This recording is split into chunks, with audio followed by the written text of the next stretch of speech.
Stop trying to avoid failures. Seriously, just stop.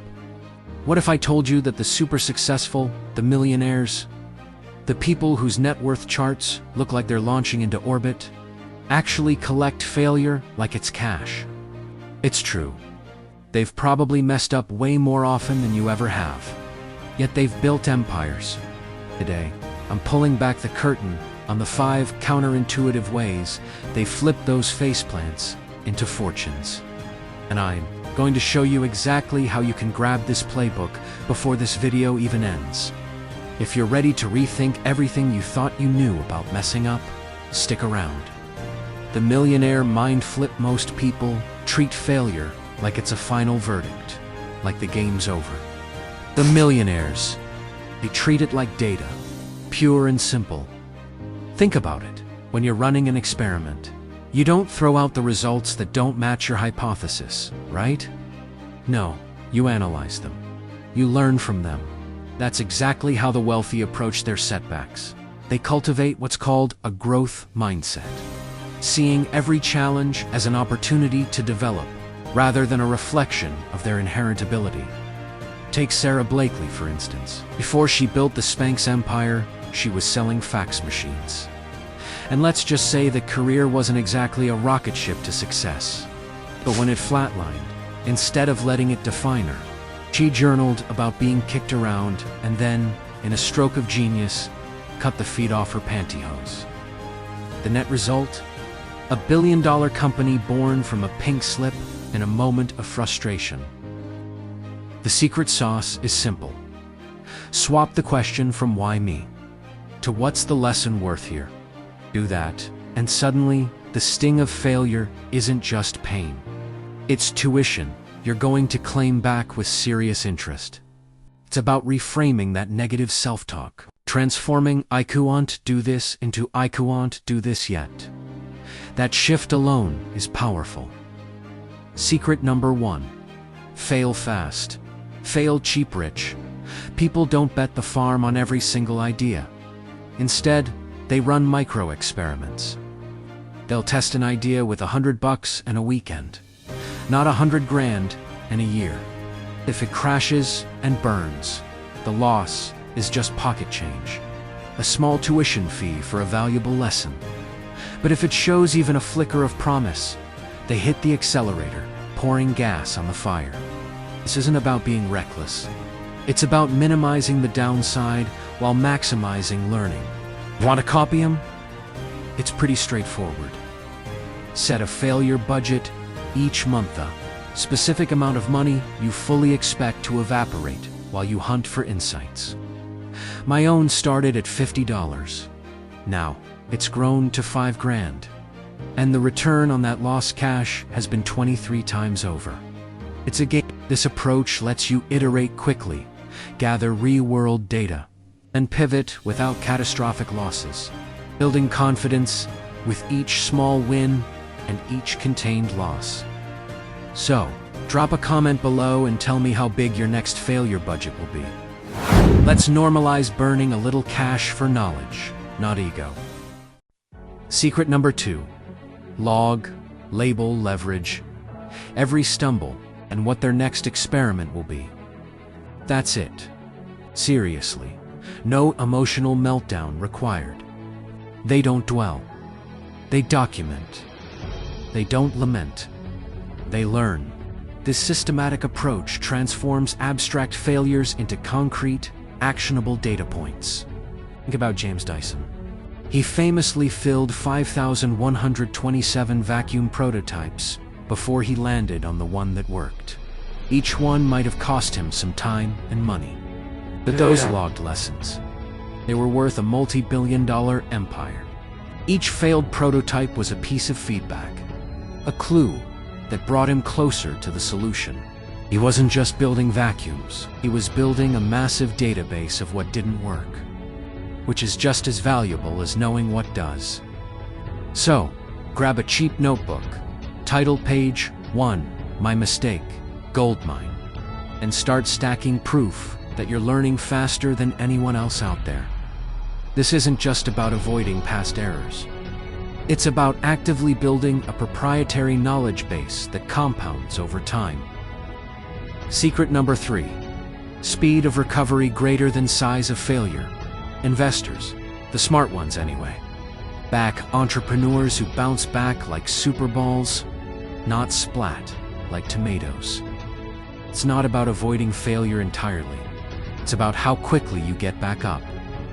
A study from the University of Vermont actually found that founders who returned to work within 24 hours of a major setback raised 3.5 times more capital. Why? Because recovery speed is a massive signal of resilience. And resilience, that's the asset that compounds faster than almost anything else. This isn't about ignoring the pain or pretending everything's fine. It's about having a process. Allow yourself to feel the sting, sure. Maybe even lick your wounds until midnight. But when the sun rises, it's time for a full restart.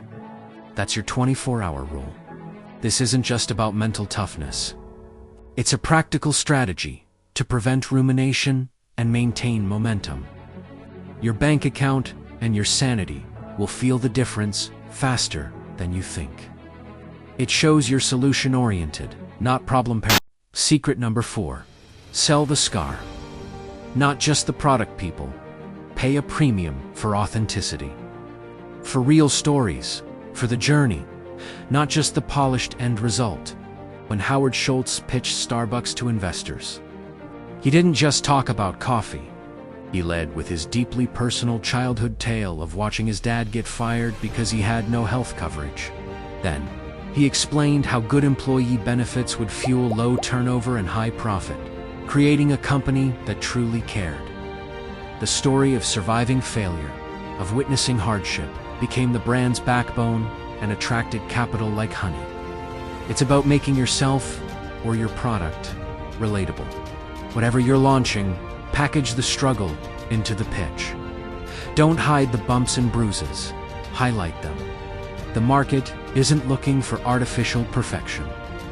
They're hungry for authenticity, for proof that you've been in the trenches and learned something valuable. Your vulnerability, when framed as a lesson learned, becomes a powerful differentiator. Secret number 5. Build a failure resume note. Seriously, go type this thing up. Create a document, digital or physical listing. Every flop, every rejection, every crashed website, every angry customer, every single time you thought you bombed. Then, right beside each one, write down the specific skill it forced you to develop. Negotiation, frugality, product design, sheer grit, whatever. Keep it on your phone, in your notes app, somewhere easily accessible. Before every big meeting, every crucial pitch, every intimidating negotiation, reread it. What happens? You'll walk into that room radiating quiet confidence.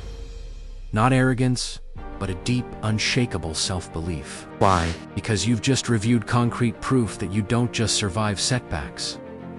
You evolve from them. You've memorized your own track record of resilience. That kind of grounded energy, that authentic confidence, closes deals faster than any slick slide deck or perfectly rehearsed speech. It's a powerful antidote to imposter syndrome, reminding you of your earned wisdom.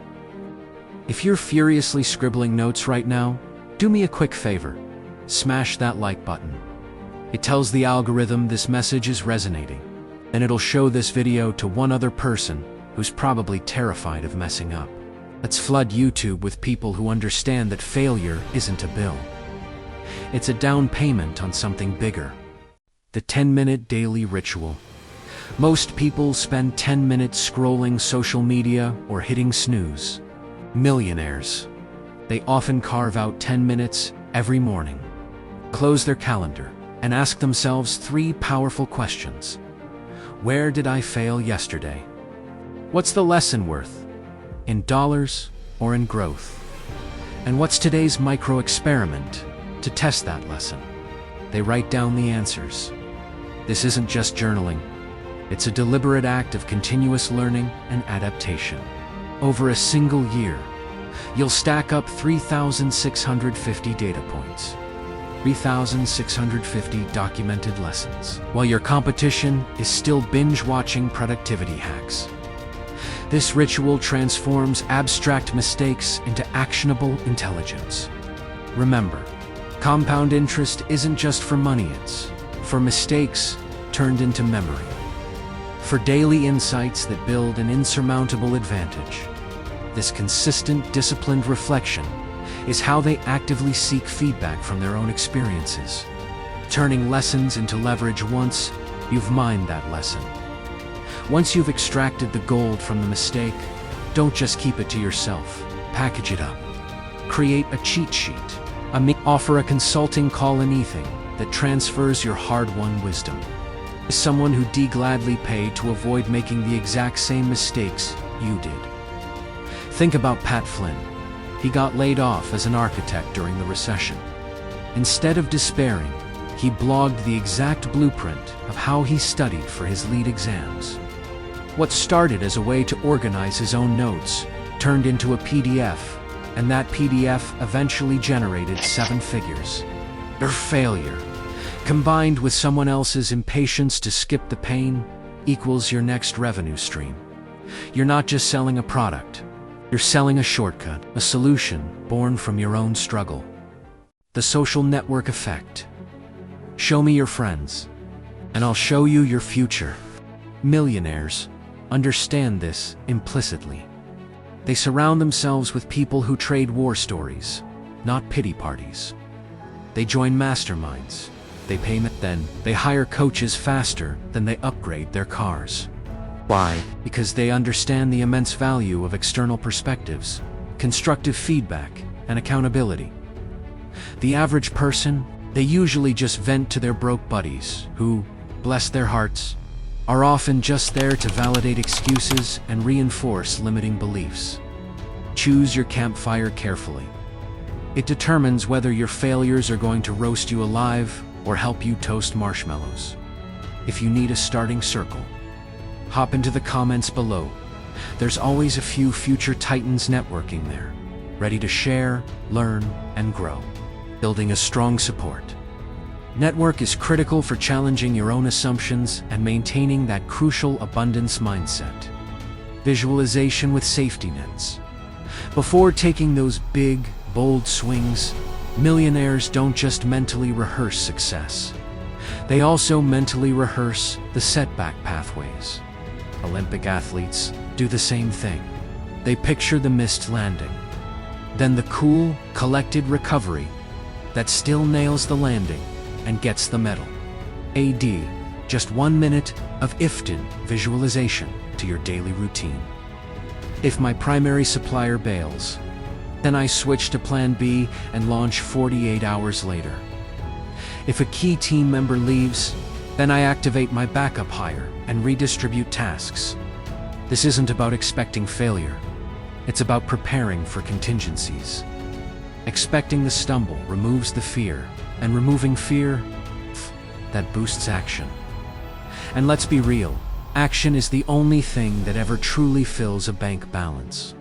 This proactive mental preparation reduces anxiety, sharpens decision-making, and ensures you're always moving forward, even when things go sideways.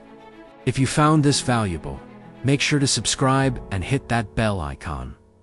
You won't want to miss the next video. Alright, remember this. You don't get paid for perfection in this game. You get paid for iterations that survive, for the constant process of testing, learning, and adapting.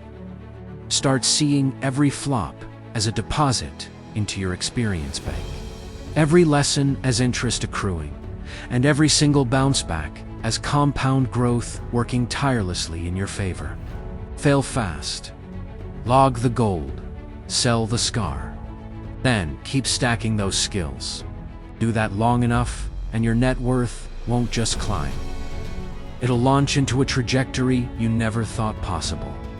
I'll catch you in the next video, where we'll keep uncovering those hidden rules of the rich and turning them into your everyday superpowers.